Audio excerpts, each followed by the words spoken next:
Bonjour à toutes et à tous.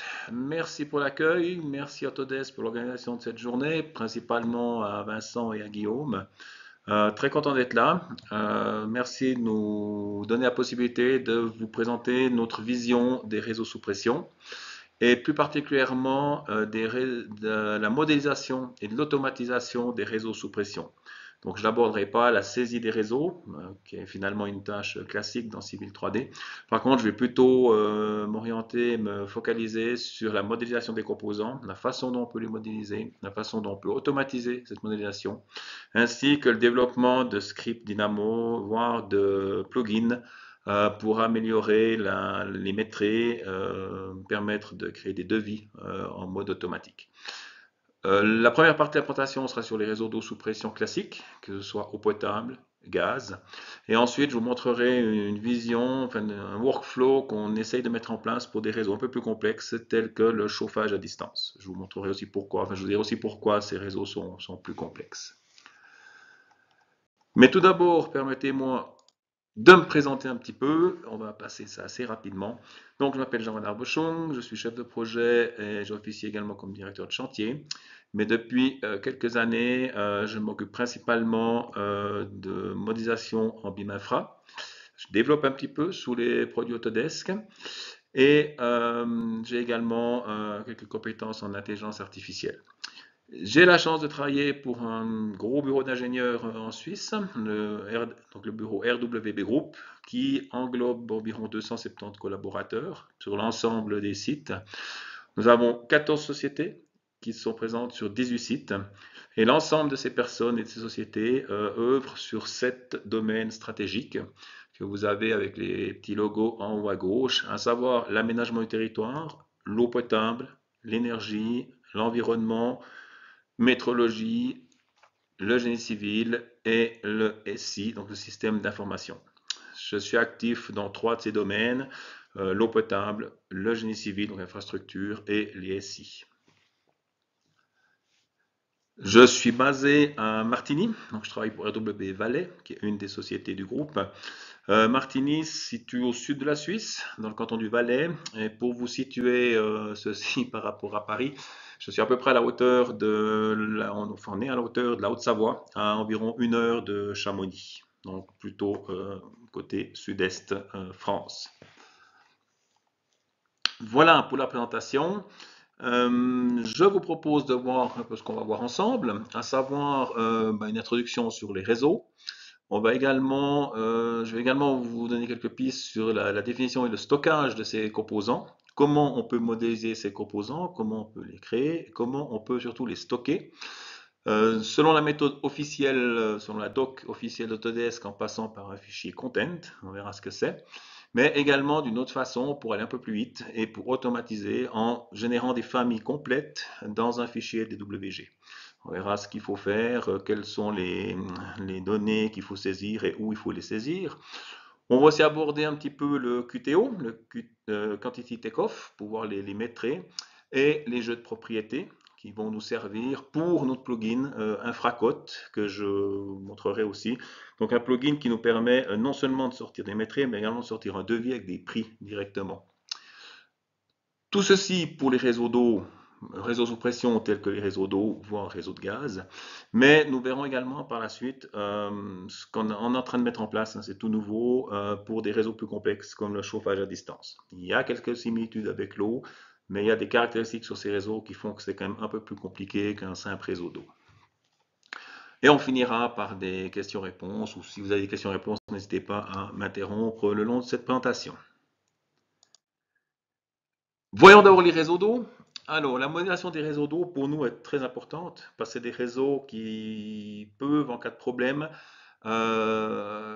créer des complications assez graves, peuvent causer des problèmes à la santé des utilisateurs, des consommateurs. Donc, il est très important de pouvoir repérer, modéliser et finalement de créer des jumeaux numériques assez parfaits de ces réseaux afin que pour la maintenance, pour l'entretien et notamment en cas de fuite, on puisse savoir quels sont les organes qui sont posés, où ils sont posés et de pouvoir intervenir finalement beaucoup plus vite pour les réparations. On voit ici par exemple une presse de village, Vous avez la route qui est complètement ouverte, il y a différents réseaux, les eaux usées, les eaux claires, il y a des réseaux secs, des réseaux de tirage. On devine le réseau d'eau noir et bleu ici qui est occupé de la fonte. Donc pour retrouver ça en conserve bouchée, un géomnumérique est une des solutions que l'on met en place.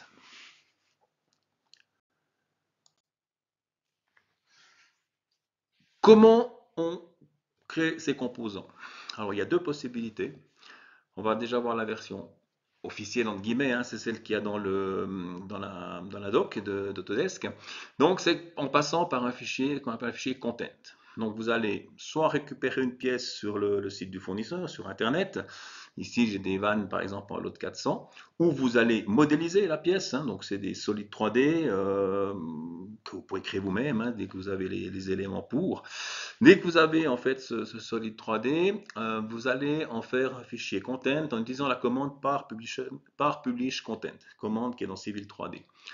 Cette commande va générer trois fichiers et vous allez pouvoir charger ça dans l'éditeur de catalogue pour charger ça dans les composants, dans les catalogues des fournisseurs. Une autre solution, c'est de passer par des fichiers DWG où on va intégrer directement la famille complète des pièces dedans. Alors ça, je vous en expliquerai un petit peu le détail plus tard, mais sachez qu'il y a ces deux possibilités de faire. Maintenant, si on regarde dans le détail, voilà donc une modélisation de composants selon après méthode, selon le fichier content. Donc on a ici une vanne Havelay, un DN100, bon, c'est un exemple. Hein. Vous voyez à droite le symbole téléchargé sur le site du fournisseur. Donc là, on a une vanne en lot 400. La première chose à faire est d'insérer les deux points d'insertion qu'on voit ici, afin de pouvoir créer la connexion avec le réseau. Et puis, on va également créer ce qu'on appelle la center line. C'est une représentation symbolique par ligne, simplifiée, qui va permettre, selon le style de représentation que vous avez choisi dans votre projet Civil 3D, de basculer entre la center line, voire le style raccord, sauf erreur, qui permet d'avoir du solide. Donc, quand vous avez ces deux éléments-là, vous allez pouvoir créer ce fichier content en utilisant cette commande publish par content qui se trouve dans Civil 3D. Et cette commande va vous demander de cliquer la pièce, de cliquer la center line, et puis elle va créer une vignette automatiquement et créer un fichier XML qu'on a ici dessous, voilà, qui est là, qui contient en fait toutes les données nécessaires pour remplir la base de données, qui est une base de données SQLite 3 présente dans Civil pour le catalogue en question. Donc c'est la version officielle, vous avez toute la doc à disposition. Ça marche très bien, pièce par pièce, vous pouvez les créer. Moi personnellement, j'ai environ 5000 pièces à créer. Je ne peux pas me permettre de faire chaque pièce une après l'autre, c'est beaucoup trop long. On n'a pas le temps et puis souvent dans les mandats, on n'a pas l'argent non plus pour le faire. Donc, moi je dis cette façon pour des éléments ponctuels. Ou s'il me manque une pièce d'une nouvelle famille, je fais vite une pièce pour pouvoir faire mon projet. Mais dès que je peux faire la famille complète, je passerai sur l'autre méthode que je vais vous montrer maintenant. L'autre méthode, alors la même chose, soit vous récupérez des pièces, comme ici c'est des coudes à 45, des coudes PE, électrosoudables, et puis pour chaque pièce, vous allez créer via son solide la centerline et faire un bloc de la pièce, un bloc de la centerline. Avec une certaine façon, pour dénommer les objets, on passe par le GUID, le numéro d'identification. Et au moment où on a ces éléments-là, on va pouvoir finalement déterminer toutes les valeurs qu'on doit entrer dans la base SQLite. On va enregistrer le fichier DWG sous le guide de la famille et on va remplir la base SQLite. Alors, il y a plusieurs tables, c'est-à-dire il faut maîtriser un petit peu le modèle de données. Mais pour faire simple, pour des coudes, on a une table qui est la table des coudes et on a également une table des points de connexion. Donc, un coude a 2 points de connexion, on a vu ce que c'était avant. Il y a aussi des éléments à remplir, des informations à remplir liées dans cette table pour que ça fonctionne. Au moment où on aura fait ça, on fait encore une vignette de la famille et on peut de cette manière créer une dizaine, une vingtaine de pièces en fonction de la famille d'un coup. Donc c'est beaucoup plus rapide. C'est encore plus rapide si on va créer ses propres pièces. Je vais vous mettre la vidéo ici. Voilà. Donc, une autre solution, quand vous ne pouvez pas récupérer ces pièces du site du fournisseur, c'est de prendre les caractéristiques des pièces sur le catalogue, les dimensions, les diamètres, les longueurs, les angles, peu importe. Et là, moi, j'en ai fait des fichiers CSV. J'ai créé un script en Autolisp. Je suis sur AutoCAD depuis 1990, sur la version 2.11, donc j'ai appris le Lisp depuis un bon moment. Alors je me suis souvenu que je le savais, que je le connaissais. Et j'ai pu créer un script qui va en fait me dessiner mes pièces à partir d'un fichier CSV où on a toutes ces informations. Ce script va plus loin que de faire juste le fichier DWG et de créer les éléments. Il va également me remplir plusieurs fichiers qu'on voit ici. Un fichier composant CSV, donc qui est pour les données à remplir dans la base de données pour le composant en tant que tel. Donc ici on a des coudes, des elbows. Et puis on va également créer une table avec les points de connexion que je vais également pouvoir rentrer dans la base SQLite. J'aurais pu aller plus loin dans le script, à savoir remplir la base SQLite directement. J'ai préféré m'arrêter là. Faire un copier-coller entre ces fichiers CSV en passant par Excel dans la base SQLite, ça me permet encore de vérifier et de modifier. Vous voyez ici le script donc, a créé une quinzaine, une dizaine de coudes. Donc c'est des coudes ici soudés par segment 30. C'est un type de coude dans une marque qu'on a en Suisse. Et ça permet comme ça de générer très rapidement des séries complètes et de les entrer dans la base de données. Donc on va beaucoup plus vite que le fichier content, on n'a quasiment pas d'erreur parce que c'est automatisé. Et c'est une façon aussi de générer ces pièces-là. Si vous allez voir où sont stockés ces catalogues sur Civil, vous verrez qu'il y a des fichiers WG avec des familles. Vous pouvez prendre exemple pour regarder comment ça a été fait. Alors je ne dis pas que c'est simple, j'ai fait plusieurs essais pour que ça marche, mais on y arrive. Voilà.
Et puis donc le résultat, on voit un exemple. Donc ici on a toujours des coudes soudés par segment mais de 11 degrés. Donc ça c'est les données fournisseurs qu'on a dans le catalogue. On voit ici les valeurs qu'on a reprises dans le CSV.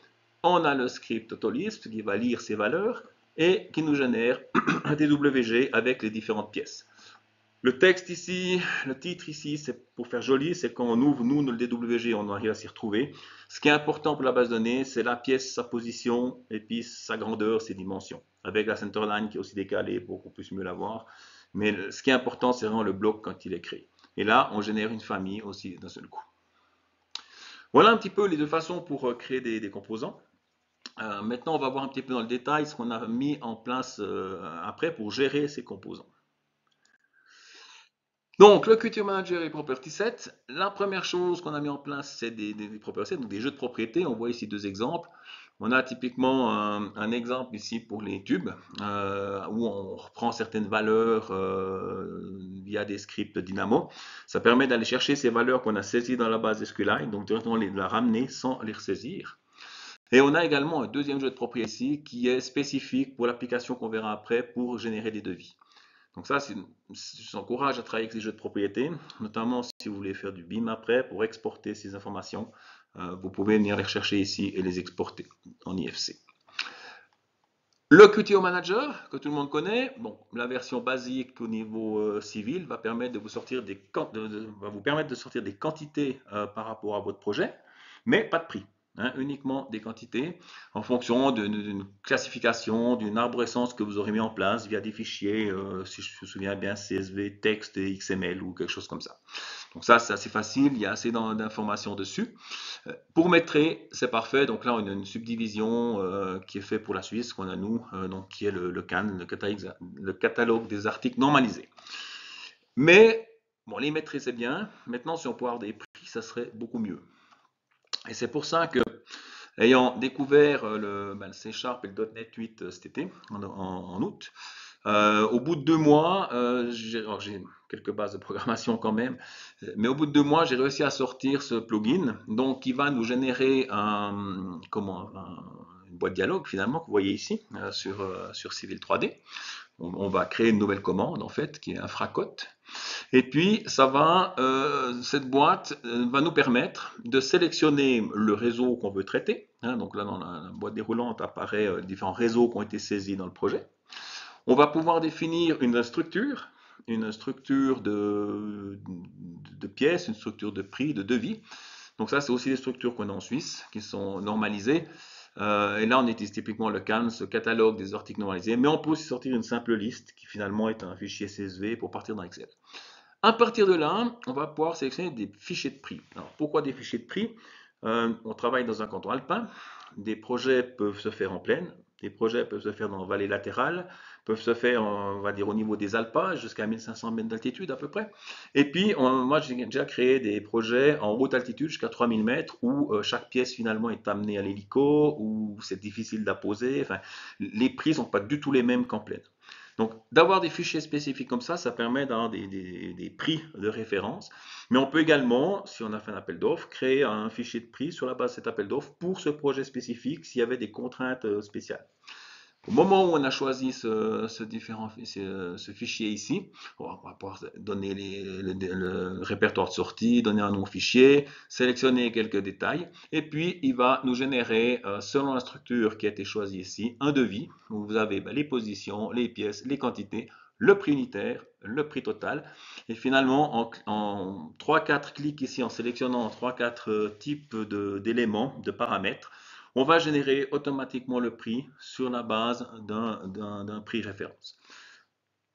Ceci, sur l'année, nous permet, si j'en ai entre 1 ou 2 jours pour sortir un devis suivant le projet, sur environ 15-20 mandats par an, une jolie économie, surtout un gain de temps.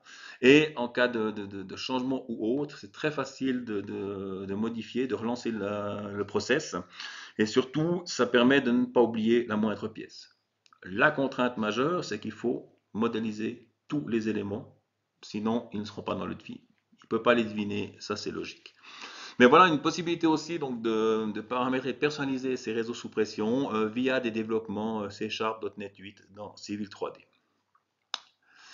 Voilà pour les réseaux d'eau. Donc une dernière slide où voilà quelques exemples de réseaux toujours dans le même village avec des pièces modélisées qu'on peut retrouver en situation. Donc encore une fois, il est important de modéliser ces réseaux le plus juste possible, de relever ce qui a été fait, de faire un plan d'exécution qui corresponde, afin, en tout cas pour nous, de générer le jumeau numérique le plus juste possible. Voilà pour cette première partie de présentation pour les réseaux d'eau. Donc maintenant, je vous propose de passer sur un autre type de réseau. Et ça, c'est un peu en avant-première parce que c'est absolument pas fini, on est en cours de développement. Donc, c'est les réseaux de chauffage à distance. Alors, quelle différence il y a entre un réseau de chauffage à distance qui finalement fait circuler dans la majeure partie de l'eau? Il y a aussi des réseaux de chauffage à distance sans vapeur, mais principalement c'est de l'eau. La différence principale, c'est que vous voyez, il y a déjà deux conduites qui sont en parallèle. Pourquoi? Vous avez un élément qu'on appelle une centrale de chauffe, différents types de centrales de chauffe, qui va chauffer de l'eau. L'eau va partir par un tuyau, c'est l'allée, donc il y a de l'eau chaude, va aller sur différents échangeurs qui sont situés sur des consommateurs, réchauffer l'eau de ces consommateurs et revenir donc en circuit fermé à la centrale de chauffe. Et ça, c'est le retour, on va dire, entre guillemets, c'est de l'eau froide. C'est de l'eau qui est plus froide qu'à l'allée. Mais le fait d'avoir ce circuit aller-retour va permettre de chauffer de l'eau à distance, d'où le chauffage à distance. Très simplifié, je ne suis pas un spécialiste du chauffage à distance, mais voilà un petit peu pour situer ces réseaux. Alors, qu'est-ce qu'il y a de particulier dans ces réseaux? Vous voyez que ces tubes, ils sont énormes par rapport à d'autres, donc c'est des tubes qui sont isolés. Donc, il y a différents diamètres et il y a différents types d'isolation. Et autour, il y a encore un tuyau de protection PE. Alors, je vais peut-être passer à la slide suivante, ce sera plus facile, voilà. Donc là, on a des exemples de pièces. Donc, on voit qu'on doit gérer en tout cas 2 à 3 diamètres. Il y a également une particularité, c'est au bout des tuyaux. Il y a une certaine partie, on va dire, qui est dénudée. Ça permet de rassembler ces tubes ensemble et de les souder. Donc là, on est déjà au-delà de tout ce que Civil peut faire au niveau tube, puisque principalement dans les réseaux sous pression, vous allez faire un axe, Pauline 3D, Future Line, Pauline 2D, axe, peu importe, alignement, pardon, et vous allez générer votre réseau, donc ça sera une extrusion d'un diamètre avec l'épaisseur sur cette ligne. Ici, nous, on doit avoir cette gestion de tube, pour la simple raison que chaque tube est identifié. Chaque tube on doit savoir où il a été posé, on doit savoir par qui il a été posé, enfin différents éléments qui vont se mettre dans des jeux de propriété. Et nous avons aussi géré entre ces éléments, que ce soit entre les tubes ou les pièces ou les coudes, on a à chaque fois une soudure. Et cette soudure, ça doit être une pièce finalement, parce qu'on va lui ajouter des informations telles qu'un rapport de contrôle, si on contrôle qualité de la soudure, enfin, il y a différents éléments qu'on doit rajouter sur ces soudures. Donc c'est tous des jeux de propriété qui vont venir sur ces pièces, ces éléments, mais ces éléments, on doit les avoir. Alors, si les composants en tant que tels sont un petit peu plus poussés, enfin, spécifiques par rapport à un réseau d'eau, le principe là est le même. On va générer les composants avec les scripts qu'on a fait avant, comme vous voyez ici des différents coudes. Donc là, on a des coudes de 2 par 1. Et puis, on va stocker exactement de la même façon. Les composants, les éléments, ça, il n'y a aucun problème. Ce qui nous posait problème, c'était la gestion de ces tubes. Et là, ça a été la bonne surprise. Lorsqu'on intègre une soudure, comme un élément, comme un T, comme une vanne, en fait, ça va nous couper le tube. Voilà, excusez-moi. Donc, comme ça va nous couper le tube, on va avoir cette reconnaissance des tubes, même si on a modélisé le réseau. Et comment on modélise le réseau? Le seul élément qui est constant sur tous les fournisseurs, et ça c'est la cerise sur le gâteau, les différents types d'isolants, parce qu'on a 3 types d'isolation, 1, 2 et 3. Pour la faire simple, le 1 est vraiment en pleine, donc nous on l'utilise quasiment jamais en Suisse. Ensuite, on a le 2 et le 3. Et dès qu'on monte en altitude, on est plutôt en isolation 3. Donc en fait, c'est les diamètres qui changent. Un tube isolation 3 est plus isolé qu'un 1. Euh, ces différents éléments vont faire que ils seront quand même reconnus, comment je veux dire, oui, ils seront quand même reconnus au niveau tube, mais pour modéliser ce réseau, le seul élément commun finalement c'est le tube acier.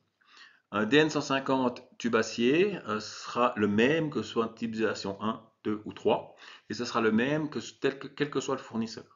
Donc, ce qu'on modélise au niveau de Civil 3D, c'est vraiment le tube acier qui, lui, va être coupé par les soudures et où on va rajouter ces différents éléments qui, eux, sont modélisés complètement avec toute l'isolation qui soit. J'en profite ici pour montrer une particularité, c'est les T. Vous voyez qu'on a des T avec des départs secondaires. Ces départs ne sont pas alignés, ils sont en hauteur. On monte à 45 degrés puis on se déplace. Donc ça aussi, c'est une gestion particulière qui pour l'instant me pose encore un peu de problème dans Civil. Parce que normalement, quand vous mettez les deux alignements, ils sont à la même hauteur. Et puis là, on est un peu plus haut. Donc en passant par des Future Line 3D, en modifiant les altitudes au sommet, on y arrive. Il y a encore quelques petits soucis. C'est ce qu'on doit encore régler pour que ce soit vraiment performant. Voilà un petit peu au niveau de ces composants. Maintenant, sur la slide suivante, on va voir ben voilà, un élément, un tube, comme ça doit être. Et puis, on voit ici, sur ce schéma-là, donc les éléments bleus, c'est des coudes, donc ça, il n'y a pas de problème. Mais maintenant, on a ici au niveau des tubes, ce qui est modélisé, c'est ce qu'on devine en noir ici, c'est le tube acier. Par contre, maintenant, il nous fallait trouver un principe pour pouvoir isoler ces tubes, pour que finalement, pas que ça fasse joli sur le plan, mais que le volume de ces tuyaux, de ces tubes, soit également pris en compte, notamment si on veut exporter en IFC avec des solides. Et pour ce faire, on est passé par Dynamo. Donc Dynamo va extraire les axes, extraire les tubes, il va les reconnaître, il va trouver chaque point de départ, puisqu'on a mis une soudure, donc c'est des pièces, donc on voit ici sur les différents plans ces éléments. Et puis avec un décalage et puis une extrusion, on va pouvoir générer finalement cet isolant et le tube de protection PE qu'on a représenté en rouge ici. Alors c'est juste un solide qui est ajouté dans le projet, mais ça nous permet d'avoir finalement une conduite assez régulière au niveau diamètre et d'avoir quelque chose qui est assez représentatif. Le trou ici, donc il y a une soudure qui est faite, puis c'est isolé par la suite. Je vais encore voir comment on va représenter la soudure et ce manchon d'isolation finalement pour avoir un tube plein tout le long du bon diamètre. Mais voilà un petit peu, en jouant avec Dynamo, en modélisant l'âme de ces tronçons, on arrive à être assez bien, sans trop de difficultés. Bon, après, il faut maîtriser Dynamo, mais ça, c'est pas très difficile. Ça nous permet de générer là. En plus, ça va très vite. Et s'il y a quelque chose qui change, il suffit de relancer le script et on est bon. Voilà un petit peu donc la modélisation de de tuyaux isolés. Alors pour conclure cette partie chauffage à distance, je vous ai également mis un petit portfolio. Vous voyez quelques poses de conduite en carrière. Vous avez notamment ici en haut une lyre de dilatation, hein, c'est des conduites qui doivent pouvoir se dilater de par les différences de température. Et on crée des éléments comme ça qui sont des lyres de dilatation. Et vous voyez que sur la partie ici dessous, on a modélisé un réseau, c'est le premier réseau test. On voit qu'on arrive sans problème à générer ce type d'objet. On a également ici en bas des raccordements secondaires, ça c'est un élément T parallèle. On voit ici également que, ou encore ici, qu'on arrive également à représenter ce type d'information. Donc, je dirais qu'on est sur la bonne voie. Maintenant, on a les pièces. Il ne reste plus qu'à gérer ces problèmes d'alignement, de différence de hauteur. Mais on devrait arriver à modéliser ce type de réseau d'une manière assez correcte et assez représentative de ce qui se fait au niveau de la pose. Il reste encore quelques pièces à faire, notamment les vannes, les coussinets de dilatation ici, enfin deux, trois petits détails. Mais on peut espérer que pour début 2025, on puisse lancer les premiers tests de production, de modélisation de réseau dans des projets réels. Donc voilà pour ce type de réseau, assez spécifique. On voit que ça change un petit peu par rapport au réseau d'eau, un peu plus complexe, on va dire différent. Mais surtout, débuter sur une base totalement vierge, puisqu'en tout cas moi personnellement, je n'ai rien trouvé sur Internet, sur les différents forums. J'ai trouvé personne qui faisait ce genre de réseau-là. Donc, si des personnes ne sont intéressées, n'hésitez pas à me contacter et j'en profite pour passer sur la dernière slide.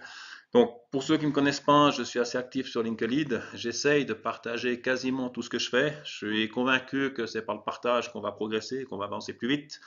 Donc, ici, je lance un appel. Si quelqu'un est intéressé à venir à participer, à donner son avis, à aider, n'hésitez pas à me contacter. Vous pouvez cliquer sur le QR code, vous arriverez directement sur le profil LinkedIn.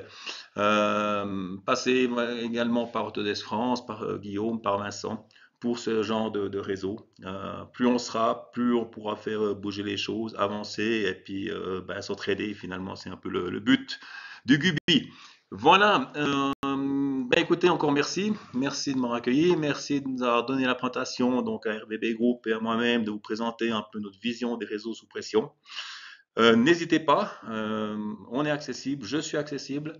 Venez, qu'on discute. Et si maintenant vous avez, je sais pas, des questions, je prends volontiers quelques questions. Je crois qu'on a encore un petit peu de temps. Et sinon, écoutez, je suis là toute la journée. N'hésitez pas à venir discuter, engager la discussion. Merci encore et écoutez, bonne fin de journée, bonne fin d'événement et hâte de découvrir les autres présentations. Merci.